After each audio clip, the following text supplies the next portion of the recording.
Meanwhile, in East Palenstine, Ohio, the administration is slow-walking FEMA assistance. And Pothole Pete, well, he's nowhere to be found. I got to tell you, this is not a good look for an administration. I know they have a new chief of staff, but I'm telling you, the week could not have been worse for the Biden administration. Well, and partly that's because they were exposed, right? The Chinese balloon itself, CBS is reporting that we saw it launch from China, and we were watching it the entire way until it turned left when it went over Guam and came up to Alaska. So I don't know what's worse, is that we knew and we did nothing and allowed it to traverse, or we didn't know. But the bottom line is that it seems clear that we did know, and that they didn't expect us to find out. If it wasn't for an intrepid Billings Gazette photographer who happened to look up and said, is that a bus? Or is it Superman, right? I mean, what is this in the sky? They took a picture, it gets in the Billings Gazette, and it blows up what the Biden administration had planned, which was to say nothing. And this, I think, it's also not unexpected. Because when we say shoot first and ask questions later, it immediately reminded me, suddenly them being trigger happy with shooting things out of the sky without knowing what they were, reminded me horribly of a very deadly example of that in Afghanistan during the withdrawal, when we killed 10 civilians, including 7 children, and we were told it was to stop another attack on the airport.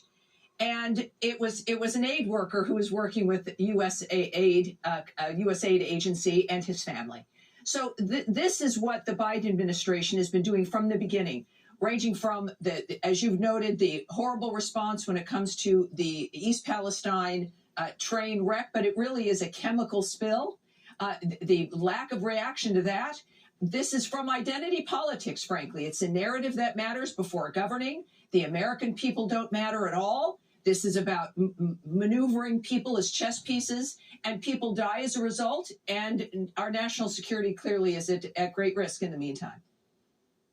I mean, Monica, they could not have come up with a more convoluted story. Well, we can't shoot it over the land, then they do shoot it over land. Then they say they don't know what the balloon is, but they do know what the balloon is. It passed over Alaska. It didn't pass over Alaska. We may never recover it. They bring the senators and the House members in for a classified briefing, and every one of them walked out of there and said, we have more questions now than ever before. Yeah, I think most people understand this. If anybody has ever lied, when you lie, you got to keep your story straight. And it becomes increasingly difficult to keep a lie straight because you forget who you've told and what stories that you've told. This administration lies nonstop. So it's not a surprise that they're lying about critical national security issues, including involving this Chinese aerial surveillance craft, which is what it is. We can call it a cute name, spy balloon, but this was a CCP, PLA, aerial surveillance tool.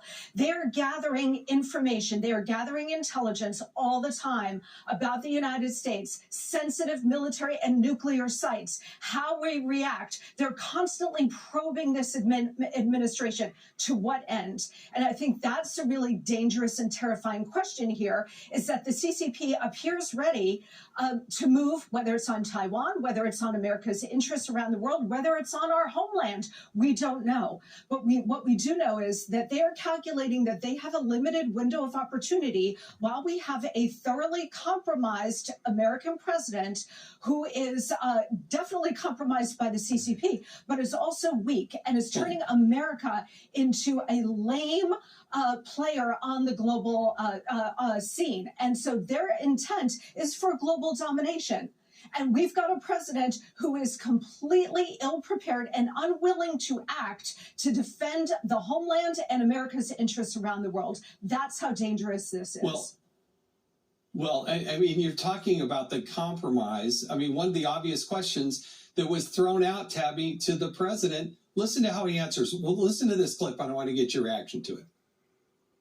Thank you very much.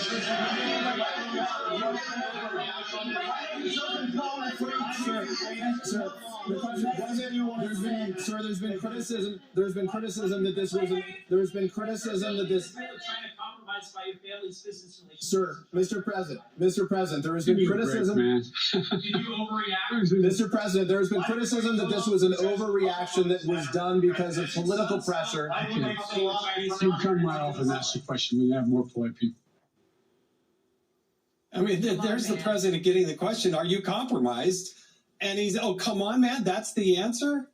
Yeah, this is what happens when you've gotten away with so much because you've been governing from a basement. And when you have no real care about the actual impact, and normally the media protects them, and they still tend to protect them. Even the news coverage of what was happening and what is happening in East Palestine is really quite muted. Because you got Pete Buttigieg, he makes his rounds and he's not really challenged when he calls it a train derailment. Well, it was, but again, it's a chemical disaster, and that's affecting people's lives. So this is, again, an element of what we've seen over and over and over again with Joe Biden. It's not an accident. They're not having a bad day. And when you've got, reporters saying, are you compromised? People, what's going on here? And then they conveniently, and this is what Americans don't like this, shooting these things down over water. The Lake Huron balloon or object, we believe, was the one they saw in Montana the night before. And then they just wait until they can shoot it down. And it took 2 shots. So there was a Sidewinder missile that went astray because we missed an object, as far as we know, that was not shooting back. There's so many questions that we have to ask here, and I trust that the Republicans in the House are going to do so. $1 million, $500,000 for each missile, a jet. Maybe it's the school project we shot down, but my goodness, isn't this a guy buying a Corvette because he's trying to make up for something he doesn't have? Yeah. And Monica, the idea that the White House would not authorize a FEMA declaration asked for by the governor of one of the worst chemical and spills, we still don't know the full extent of it. FEMA is there. It's the Federal Emergency Management Agency. That is not a good look to turn down the request of a state. I mean, it's just a couple of miles from Pennsylvania. It's over there in eastern Ohio, but that is a really bad look. And it's not helpful to the people who have all kinds of questions about their health. Well, this is what you get when you get America last. We had America first under President Trump, and under President Biden, we've got America last. And that means Americans last. I mean, at the same time that we have this ecological catastrophe in the heartland of America, where our fellow Americans are really suffering in terms of air quality, water quality. They can't live their lives. They can't take a shower. They can't drink from the tap. While we have this ecological disaster going on, this leadership is actually requesting more money for Ukraine. So this tells you exactly how much this White House, this administration, the regime, how much they hate the American people who do not vote for them, who do not support their agenda. They show it in their actions constantly. And to deny the state of Ohio an emergency declaration of catastrophe so that federal funds, which Tammy and I and you don't mind paying for our fellow Americans when they're facing this kind of disaster, but to deny the state of Ohio, which is a red state, and it backs up to Biden's, home state, Scranton, Pennsylvania, to deny them these funds. And this kind of federal government support is absolutely outrageous, but it should surprise nobody at this point. And in the meantime, we're paying for grief counselors, for federal workers, for the Bureau of Land Management who have emotional upset over the destruction of the ecology and of nature. So we're willing to pay for that. Yeah. But we're not willing to pay to help the people of East Palestine or Americans, whatever their political party, who are struck by by a man-made disaster here. Yeah, and you go to FEMA. Where's Al Gore?